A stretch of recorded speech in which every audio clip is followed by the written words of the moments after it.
Oke, halo semuanya, selamat datang di video presentasi kelompok kami.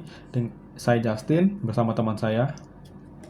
Mau Dini? Nah, kami akan menjelaskan tentang proyek Python sederhana kami yang berjudul Sistem Pelacakan Lamaran Kerja. Nah, kami akan menjelaskan cara kerja program ini sampai bagian-bagian kodenya secara rinci. Oke, di sini aku akan menjelaskan tujuan dari program yang kami buat. Tujuannya itu untuk membantu pengguna mencatat semua aktivitas lamaran kerja, mulai dari mengisi data diri, melihat lowongan, membuat lamaran, mengedit lamaran, juga sampai menghapus lamaran. Program ini juga menyimpan data di file JSON, sehingga tidak hilang meskipun aplikasi ditutup. Nah, sekarang kita ke struktur awal program. Nah, di bagian awal ini kita akan mengimpor dua modul, yaitu JSON. JSON itu digunakan untuk menyimpan data seperti database. Nah, lalu kita akan mengimpor OS digunakan untuk membuat folder dan mengatur path file. Nah, lalu kita akan membuat folder bernama data. Nah, folder ini akan menyimpan file database kita. Jika foldernya itu belum ada, kita akan dibuatkan otomatis oleh OS MacDirs. Oke, kita masuk ke list lowongan aktif. Nah, di sini kita membuat 12 lowongan pekerjaan contohnya. Ini tuh contoh-contohnya ya. Nah, strukturnya menggunakan list of dictionaries. List itu seperti kotak besar yang isinya banyak item. Dictionary itu seperti kotak kecil yang berisi data dengan format. Di satu kunci itu nilai. Nah, contohnya tuh perusahaan. Perusahaan itu tuh hubungannya ke PT Samudra Abadi gitu. Jadi setiap lowongan punya beberapa informasi seperti perusahaan, posisi, lokasi, dan juga gaji. Nah, setelah itu kita ke validasi input. Nah, kita akan membuat dua fungsi validasi, yaitu input angka dan input huruf. Nah, itu tujuannya tuh supaya user tidak memasukkan data yang salah. Misalnya kayak umur tuh harus angka, nama tuh harus huruf. Ya, fungsi ini memakai while true. Artinya itu dia akan terus mengulang sampai inputannya tuh benar. Nah, di sini kita membuat dua fungsi, yaitu save dan load, seperti di contoh ini. Nah, apa itu save? Save itu digunakan untuk menyimpan data pelamar dan daftar lamaran ke dalam file JSON.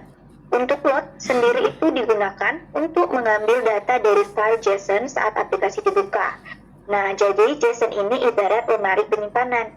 Setiap kali ada perubahan, kita simpan lagi supaya tidak hilang. Nah, lalu kita ke fungsi input data pelamar. Nah, ketika user memilih untuk memilih menu input, nah, kita akan menyimpan semua informasi ke API-CAT. Nah, apa itu API-CAT? API-CAT itu adalah kayak dictionary seperti nama, Budi, umurnya 20 gitu kan. Terus emailnya budi.com gitu. Nah, kita akan menggunakan update untuk memasukkan banyak data sekaligus. Oke, untuk penjelasan istilah-istilah penting dalam kode Python itu ada 5. Yang pertama, apa itu index min 1? Contohnya, apps sama dengan application, kurung siku yang diisi di dalamnya itu index min 1. Nah, apa itu maksudnya? Python memakai indeks mulai dari angka 0, tapi manusia biasanya memilih mulai dari angka 1. Jadi, ketika user memilih lamaran nomor 3, sebenarnya posisi di list adalah nomor 2, karena itu kita pakai indeks min 1. Nah, lanjut. Yang kedua itu apa parameter? Contohnya itu adalah dev at application yang di sini ya. Nah, kata di dalam tanda kurung ini disebut parameter. Nah, parameter adalah tempat untuk menerima data dari luar fungsi. Yang ketiga, apa itu for, i, low, in, enumerate? Nah, enumerate memberi nomor otomatis pada setiap item list. Itu sama dengan nomor urut. Lalu itu sama dengan data urut. Mulai plus 1 sama dengan supaya halaman berikutnya angkanya tetap benar. Ibarat kita menomori daftar secara otomatis. Yang keempat, apa itu halaman plus sama dengan 1? Nah, halaman plus sama dengan 1 artinya halaman sama dengan halaman plus 1. Itu tuh digunakan untuk pindah ke halaman berikutnya. Yang kelima, apa itu return string karawal K20 ini? Nah, yang dalam kurung karawal K20 artinya teks K akan dibuat selebar 20 karakter. Contohnya yang lain tuh misal kita buat yang 20 itu 5. Berarti teks K-nya itu akan dibuat lebar 25 karakter. Nah, tujuannya supaya tampilan rapi seperti tabel. Nah, fungsi fstring ini adalah untuk cara Python menggabungkan teks dengan variabel. Nah, lalu kita ke fitur sorting. Kami menambahkan fitur sorting ini di dalam daftar lowongan. Ada 3 pilihan, yaitu ada gaji terendah ke tertinggi, gaji tertinggi ke terendah, dan juga ada nama perusahaan dari A sampai Z. Setelah user memilih, datanya akan otomatis diurutkan, dan halaman lowongan akan ditampilkan ulang. Lanjut kita memasuki ke fitur tambah, edit, dan juga delete lamaran. Nah, kami di sini menggunakan list untuk menyimpan daftar lamaran. Ketika menambah lamaran, data baru kita append ke list. Ketika mengedit, kita mengubah diksionerinya. Dan ketika menghapus, kita memakai pop atau indeks -1. Oke, jadi di sini aku coba untuk masukin data lamar kayak dari nama, email, juga nyoba apakah kode yang kami buat itu berjalan atau tidak gitu. Jadi ini kami coba satu persatu.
Nah, itulah penjelasan lengkap mengenai program sistem pelacakan lamaran kerja berbasis Python.